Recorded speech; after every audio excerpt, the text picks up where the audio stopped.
Sino mga una mong inspiration when it comes to rapping? Sino mga kinokopya mo? Si Papa ko. Papa mo. Anak ni Francis Magalona na si Francesca nagsalita na. Ang paglabas ng kanyang pagkatao ay talagang nakaplano na ayon sa kanyang manager at inang si Abigail Rai.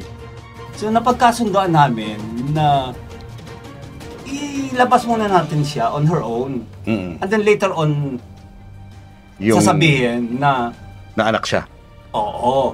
That was really the plan. So sorry doon sa mga hiningaan ko ng advice na it turned out this way. Lumabas ng napakaaga na anak siya ni Francis. Dahil bata pa lang si Francesca ay talagang nangarap na siyang maging isang artista. Nagsimula ito nang gayahin niya ang mga makeup tutorials ng isang vlogger na si Michelle Fan. At gayahin umano ang mga dubmash ni Maine Mendoza na usong-uso noon. Humahanga din si Francesca sa aktres na si Catherine Bernardo. Ito bang paglabas mo publicly, was this something na gusto mo talagang gawin? Yes. Bakit? Kasi po,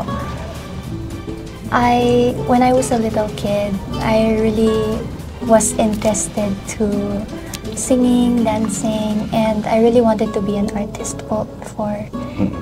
I was interested into like a lot of stuff po, like taking videos of myself, like makeup, playing with makeup, singing, dancing po. So, yes. Before, I idolized po Ate Catherine. Bernardo? Yes po. Oh, okay. Why Catherine Bernardo? I like her po. Yes po. I idolize her acting and everything po. Nag-acting ka rin ba sa bahay? Gano'n? Yes po, actually, ang dami ko pong dub smash. Ayan. Yun po, doon po talaga nagsimula, and I also idolize Ate Maine po. Kasi po, lagi po siya nagda-dub smash, napapanood ko po siya. Siya talaga ang kinokopya mo? Yes po. Sa sagot niya na kumulot sa aking dibdib nang sabihin niya na ang kanyang hinahangaan na rap artist ay si Francis Magalona na kanyang ama. Rap ka rin daw? Yes. Kailan ka nag-start mag-rap? Nito lang po. Lately lang? Lately lang po. Sino mga una mong inspiration when it comes to rapping? Sino mga kinokopya mo? Si Papa ko. Papa mo.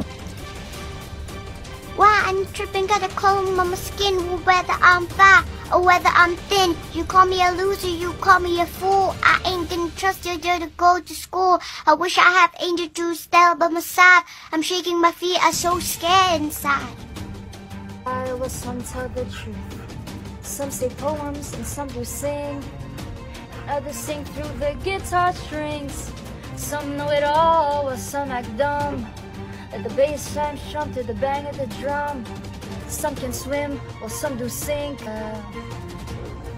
Every color, every hue is represented by me and you. Take a slide in a slope.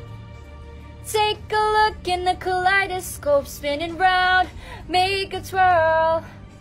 In this kaleidoscope world. Pagamat di niya nakasama ang kanyang daddy Kiko ay madalas niya umano'y inaalala ang isang lugar kung saan makikitang magkasama sila ni Francis Magalona noong baby pa siya. Kuha umano ang larawan na ito sa bahay ni Abigail Rait kung saan nakatira ang kanyang ina. At madalas niya itong kausapin tuwing siya ay nagdarasal. Bilang lumaki ng walang ama ay lumaki daw si Francesca na tinatanong sa kanyang pamilya kung anong ugali ng kanyang daddy Francis noong nabubuhay pa ito. Dito masasabi ko na nagkaroon ng pangungulila si Francesca sa kanyang daddy.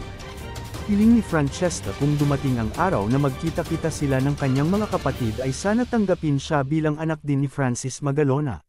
Mo kanina, open naman siya in the event na i-invite ka ng iba mong mga sisters and brothers na makita-kita kayo. Yes po. Ikaw, ano masasabi mo rin? Kung dumating yung punto na yun, Okay po. you're willing to meet with them. Yes po. And if they're watching now, what do you want to tell them? I want to tell them that I hope that you accept me I don't have any bad intentions. Narito naman ang ilang komento na aking nakita. Hindi kasalanan ng anak ang kasalanan ng magulang. I love this kid, very soft-spoken at halatang napalaki ng maayos. Napakasaklap lang na dinadamay nila tong bata na ito sa pagiging mistress ng nanay niya. Kung may kasalanan man ang magulang, wag idamay ang bunga. Bakit tinatago ang mata? Mahahalatang hindi talaga mata ni Kiko. Puti na lang hindi siya nagmana sa nanay niya, kasi mukhang bungangera eh. Kung minahal natin si Kiko, mahalin din natin si Francesca. Anong komento nyo sa usaping ito? Wow, I'm tripping cause the color of my skin, whether I'm fat or whether I'm thin. You call me a loser, you call me a fool. I ain't gonna trust you to go to school. I wish I had angel juice there by my side. I'm shaking my feet, I'm so scared inside.